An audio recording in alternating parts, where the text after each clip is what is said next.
দেহটা হালকা ভাঁজ করে বাপাটা বেঁকিয়ে ডি বক্সের বাইরে থেকে গোলপোস্টের টপ কর্নার দিয়ে প্রতিপক্ষের দেওয়াল ভেদ করে বলটা জালে জড়ানো, এরপর দুহাত প্রসারিত করে দর্শকদের দিকে ছুটে যাওয়া। ব্যাপারটা রীতিমতো শিল্পের পর্যায়ে নিয়ে গেছেন লিও মেসি। পেনাল্টি থেকে যেন ফ্রি কিকেই বেশি ভয়ঙ্কর মেসি। পরিসংখ্যান অন্তত সেই সাক্ষ্যই দেয়। 2018 সালের পর থেকে পেনাল্টি থেকে মেসি গোল করেছেন 33টা, আর ফ্রি কিক থেকে করেছেন 34 গোল। কে বলবে দিন চারেক পরেই 38-এর কোটায় পা দিবেন এই বুড়ো আর্জেন্টাইন জাদুকর। তার ম্যাজিকেই ফিফা ক্লাব বিশ্বকাপে প্রথম জয় পেল ইন্টার মিয়ামি।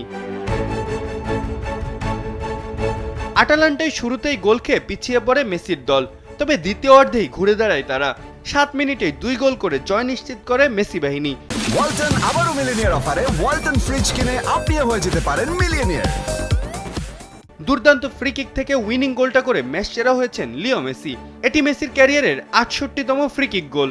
সর্বকালের সবচেয়ে বেশি ফ্রি কিক গোলদাতার রেকর্ড নিজের নামে করে নিতে তার আর লাগবে মাত্র 10টি গোল। 2011 থেকে 2025 প্রতিপক্ষ সেই পড়তই, কিন্তু উইনিং গোলটা আজও করতে জানেন মেসি।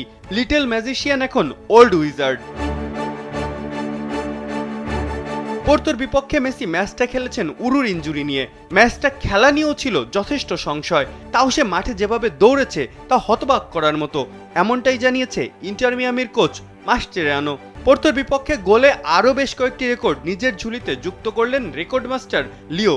মাত্র 61 ম্যাচেই ইন্টার মিয়ামির হয়ে গোলের হাফ সেঞ্চুরির দেখা পেলেন মেসি।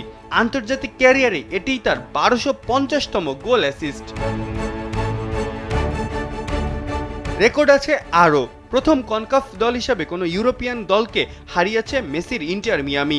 38-এও অদম্য মেসি থামবেন কোথায়? ফিফা ক্লাব বিশ্বকাপের পরেই সামনের বছরেই আছে ফিফা ফুটবল বিশ্বকাপও। আয়োজক দেশের তালিকায় আছে এই আমেরিকারই নাম। মেসির চোখ কি আপাতত সেদিকে? মাহফুজ আহমেদ, কালবেলা।